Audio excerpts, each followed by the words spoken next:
Good? So, yeah, to give you the basic pitch on this, part of my break was spent playing games that had pretty satisfying combat systems.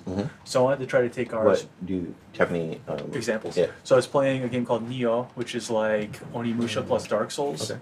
And that had a really satisfying combat system. It's way too hardcore for what we wanted, but the general scheme was what I liked. Most of them sort of breaking down to a light attack and a heavy attack, and I kind of wanted to jump in between that a little bit. So we kept most of the same functionality we had in that you can kind of just assign your moves and hit X, and it's just like a series of cool things happening while you fight. What I didn't like is that it felt like I had no decision-making power during the process of combat, and there's nothing for me to master. It was just go in and hit the button. So we added two concepts. The bar you see is sort of like an adrenaline or power meter that fills up as you land light attacks. There's a simple algorithm that boosts that bar up, and when it maxes out, a separate set of attacks you have equipped are kind of just like special attacks or power attacks, and that's when you're allowed to execute those, when the bar fills up and flashes. The third thing we added that came out of me mapping all the controls is we ended up with like 3 completely free buttons. So one of them we added was a block. So you could run in, just like brawl, do cool shit, and then every now and then you fire off a heavy attack. At the moment, it's just a couple of jabs and a jab across and a haymaker. Yeah. pretty Cool. basic. But Yeah. So, you know, there's a lot. have you play in a second here, but So X is light, Y is heavy, and right bumper is block. I can only do the heavy when it says I can do it. Yeah, right? It's filled up. Yeah. and we can play with things like how long it stays full or whatever. The other thing you can do, You can tie all that kind of stuff into upgrades. absolutely, yeah, it's all directly applicable. Paired animations, we'd start moving toward being a really heavy attack and then apportioning like damage values based on that. The other thing we talked about is integrating weapons into this. So the idea being, I think this is what we settled on. If you have a melee weapon equipped, that just supersedes your moveset you have installed, because then Yeah. like a baseball bat just comes with its own Yeah, you set of just- moves. For the weapons, the way I spoke about it was basically handguns and then like long guns.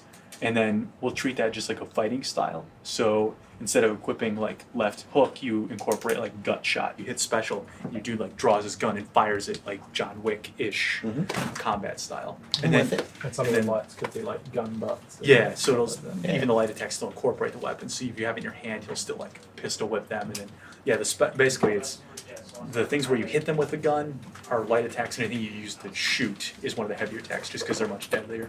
And then Jade brought up a good one where you can even have them be a bit more special, where it's like a triple shot. So you charge it up and do it, and it not only hits the guy you were fighting, but then chooses two other targets. So it just folds it directly in with the flow of the combat. Is that And- like the next thing to sort of like try out? Yeah, I mean, basically, we wanted to get your approval on this, and if you like it, then we can start thinking, okay, cool. 2 thumbs up. 2 thumbs up. So yeah, I mean, that's kind of the broad strokes of where it's at and where we want to go with it. And then I think the concept we've got about weaving in the gunplay will satisfy what we wanted out of it. And then the idea being that if you have the weapon equipped, you could just, in that moment, hold right trigger and go to aim mode, as we already know it. Yeah, so you'll always be able to just use your gun normally as well. Look at that. Henry's playing the game right where you thought it was only a trailer. Check it out. The counter meaning like the time blocks. Also, I don't necessarily know that every move should be Counterable, yeah. Yeah. Or blockable. I guess blockable or predictable. Like they don't have to throw a tell before every punch, Sure. right? I think that's fine. Like, it can be only when they're about to do a heavy attack or a Yeah. damaging thing or something different from what they were previously doing. I think it's probably unlikely you'll be able to block many of the heavies either. Most of them will just like break your block. Because some of them are going to be like a dude choking you out or, breaking your arm or whatever.